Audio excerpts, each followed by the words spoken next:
I have spent the last 25 years as a clinical psychologist. I'm a sought-out expert in children, adolescent families, as well as being a parent myself. And during this time, I have developed my own system of effective parenting based on solid practical principles. I call my model connection and credibility because those are the twin pillars that it sits on. This model can help you forge deep relationships with your children, as well as a solid foundation for ongoing influence. In this video, I want to give you an overview of the model and exactly how it can help you become a more effective and influential parent. So let's get started.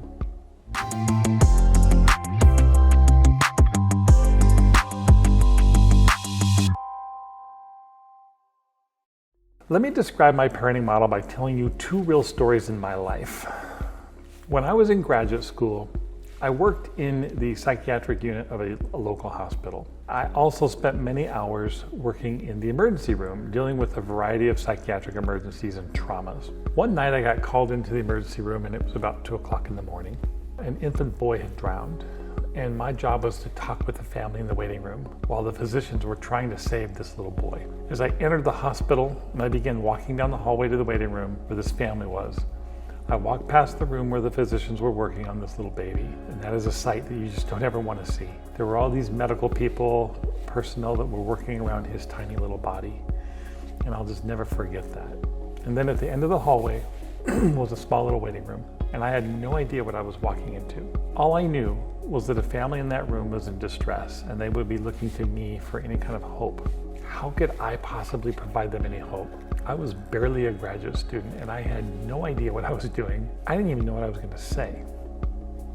I just knew somehow I had to help them get through these next few hours. So as I walked into that room, all eyes fell on me. These were pleading eyes. These were eyes that were hoping that I would have some good news for them. I don't remember everybody that was there, but the whole family. There was a mom and dad, there were grandma and grandpa, brothers and sisters, and friends to support them. The room was full of people. And so there I stand, not knowing what to say and not knowing what to do. I just started asking them questions.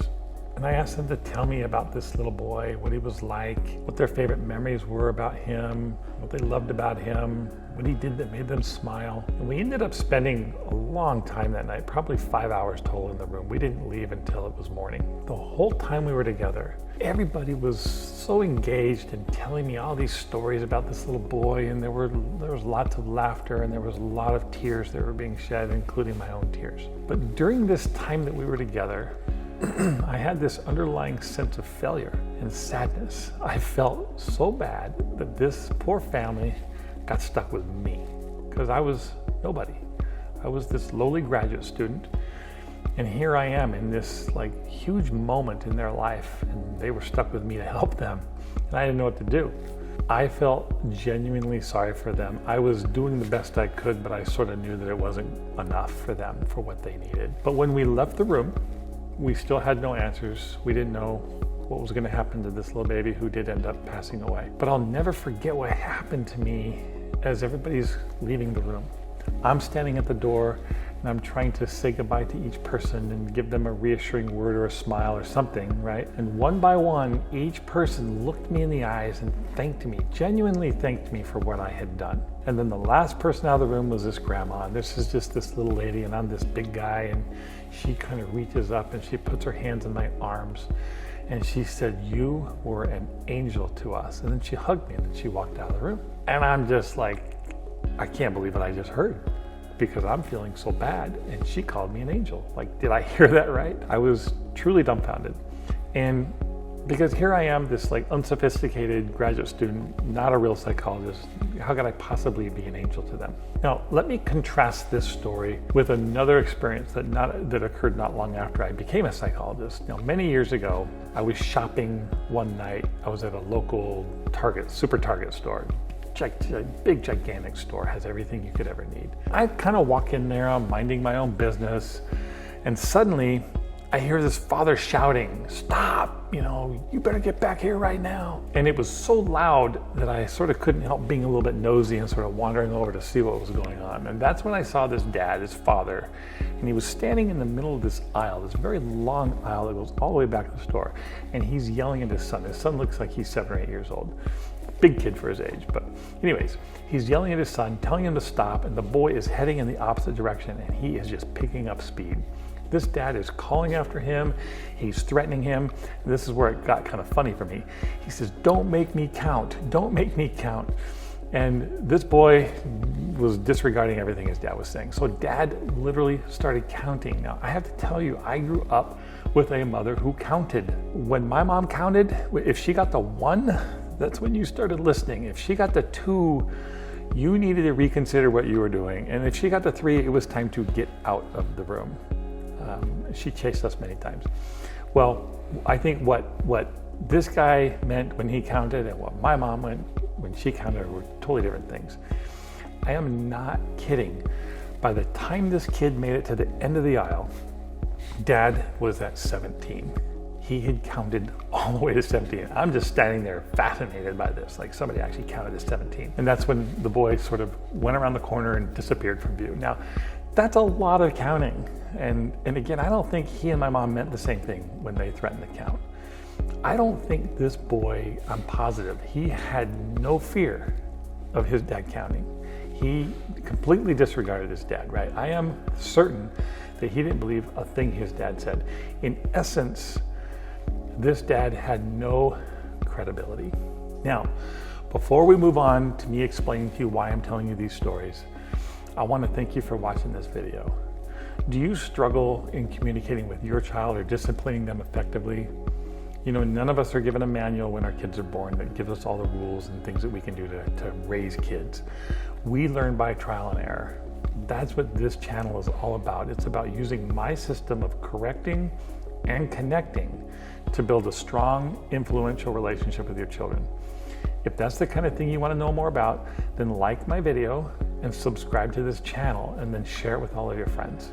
Now let's get back to the video. Why do I share these 2 stories with you? One story, I'm in the emergency room.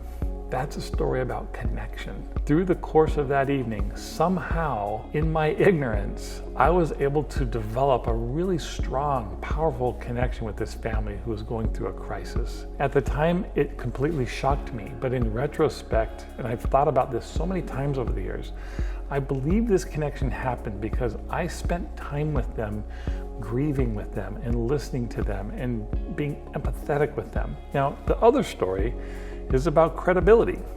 Here's a dad who will count to 17 when he is threatening his kid. And this kid doesn't believe a thing his dad is saying.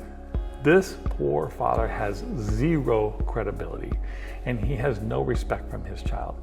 That boy will grow up doing what he wants when he wants because he knows nobody's going to stop him. There is so much research that's been around for decades about the different parenting styles that we all have. Diana Baumrein's model of parenting styles is essentially what I'm talking about. I want you to imagine a graph. There's a y-axis going up and down from top to bottom. This y-axis represents parental demands. How demanding are you of your children that they exhibit appropriate behaviors? At the top, these are high demands.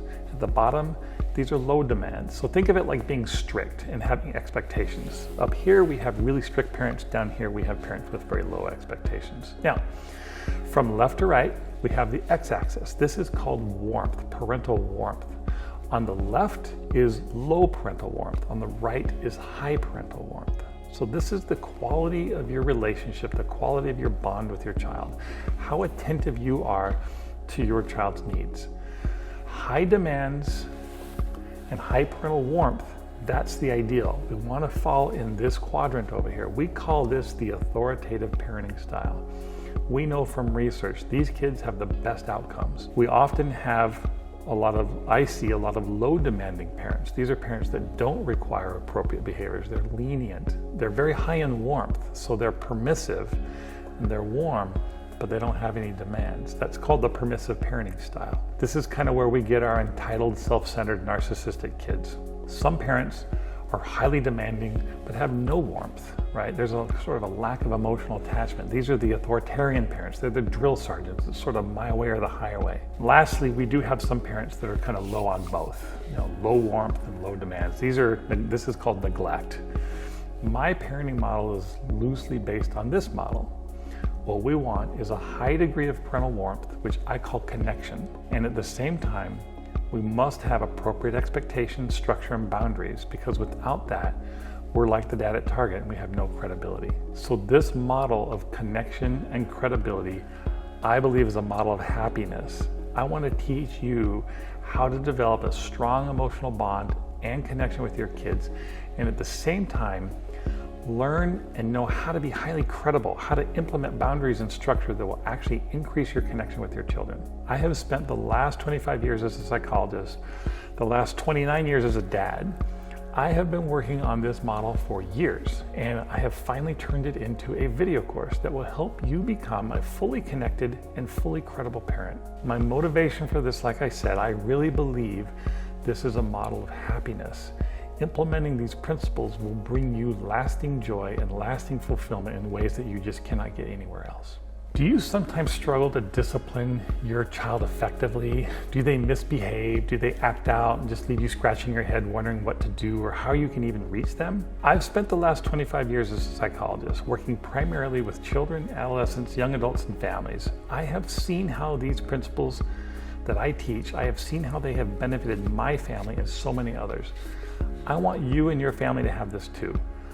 That's why I've created a free ebook about how to discipline effectively, and believe me, it is not what you think. This ebook will help you correct and connect with your child. It contains distilled information from my 25 years as a psychologist, and it's designed to give you an understanding of effective parenting tools and also practical steps that you can take starting today. So just click on the link in the video description below, fill in your details, and I'll send it right over to you.